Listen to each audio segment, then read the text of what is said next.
రాజన్న సిరిసిల్ల జిల్లా కోనరావుపేట మండల కేంద్రంలో మండల కుమ్మరి సంఘం అధ్యక్షులు వంగపల్లి పరశురాములు ఆధ్వర్యంలో శాలివాహన చక్రవర్తి జయంతి సందర్భంగా కేక్ కట్ చేసి వేడుకలు ఘనంగా నిర్వహించారు. ఈ కార్యక్రమానికి ముఖ్య అతిథులుగా AMC chairman Yellaiah, Kisan cell జిల్లా అధ్యక్షులు జగన్మోహన్ రెడ్డి, కాంగ్రెస్ పార్టీ మండల అధ్యక్షులు షేక్ ఫిరోజ్ పాషా హాజరై వేడుకల్లో పాల్గొన్నారు.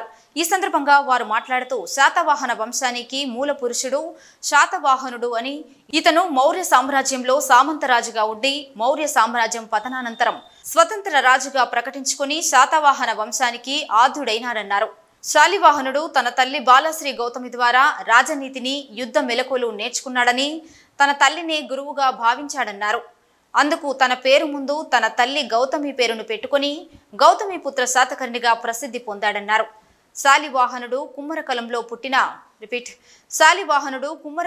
పుట్టిన ఆణిముత్యం అని అన్నారు. ఈ కార్యక్రమంలో అన్ని గ్రామాల కుమ్మరి సంఘం అధ్యక్షులు, సభ్యులు పాల్గొన్నారు. ఈ శాలివాహన చక్రవర్తిలో ముఖ్యుడు గౌతమిపుత్ర శాతకర్ణి శాలివాహనుడుగా ప్రాముఖ్యం పొందడం జరిగింది. ఇంత గొప్ప భారతదేశాన్ని, అఖండ భారతదేశాన్ని పరిపాలించిన ఈ చక్రవర్తి వారసులుగా ఈరోజు మార్చి 22 నాడు కోనరావుపేట మండల కేంద్రంలో శాలివాహన మహారాజు యొక్క జయంతి వేడుకలను ఘనంగా నిర్వహించుకోవడం జరిగింది.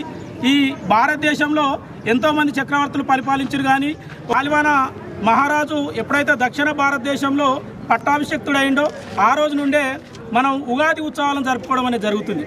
అంటే హిందూ సాంప్రదాయం ప్రకారం జరిగే పెళ్లిళ్ళు, తిథులు, నక్షత్రాలన్నిట్లకు మూల పురుషుడు శాలివాహన చక్రవర్తిగా సంతోషంగా ఉంది.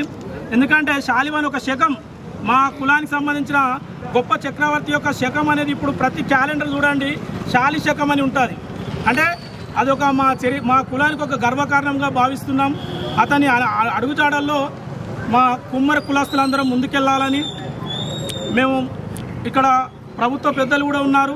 మా గౌరవ ఎమ్మెల్యే ఆసీనన్న గారికి కూడా ఇక్కడ మా అందరి సమక్షం నుండి విజ్ఞప్తి చేస్తున్నాం. అన్న, మేము సామాజికంగా, ఆర్థికంగా కొద్దిగా వెనుకబడుతనంలో ఉన్నాం. మా బిల్డింగ్ ఇన్కంప్లీట్గా ఉంది. మీ సహకారంతో మాకు అది పూర్తి నిర్మాణం చేపిస్తే మా కుటుంబ సభ్యులు అందరం ఎల్లవేళ మీకు కృతజ్ఞతలు తెలియజేసుకుంటామని చెప్పి ఈ అవకాశం ఇచ్చిన మా కుల సభ్యులకు మరియు కోనరావుపేట మండల కేంద్రంలో శాలివాహన చక్రవర్తి గారి జయంతి సందర్భంగా వారి మండల శాలివాహన సంఘం ఆధ్వర్యంలో ఘనంగా నిర్వహించడం జరిగింది. ఈ శాలివాహన చక్రవర్తి గారు మండలాధ్యక్షులు గారు చెప్పినట్టు ఎన్నో చరిత్రల నుంచి వస్తుంది. కానీ వీరు ఆర్థికంగా, అలాగే రాజకీయంగా, విద్యాపరంగా వెనుకబడి ఉన్నారు. కాబట్టి వారికి మా కాంగ్రెస్ పార్టీ ఎలవేళలా ఉంటూ, అలాగే వారు అన్నదానికి కూడా మేము ఖచ్చితంగా వారికి నిధులు మంజూరు చేయించి వాళ్ళకి ఇస్తామని చెప్పి మేము అలాగే మా ఎమ్మెల్యే గారి దృష్టికి తీసుకుపోయి ఖచ్చితంగా ఈ పని నెరవేరుస్తామని చెప్పి మేము చెప్తున్నాం. అలాగే మాకు పిలిచినందుకు వారికి ప్రత్యేక కృతజ్ఞతలు.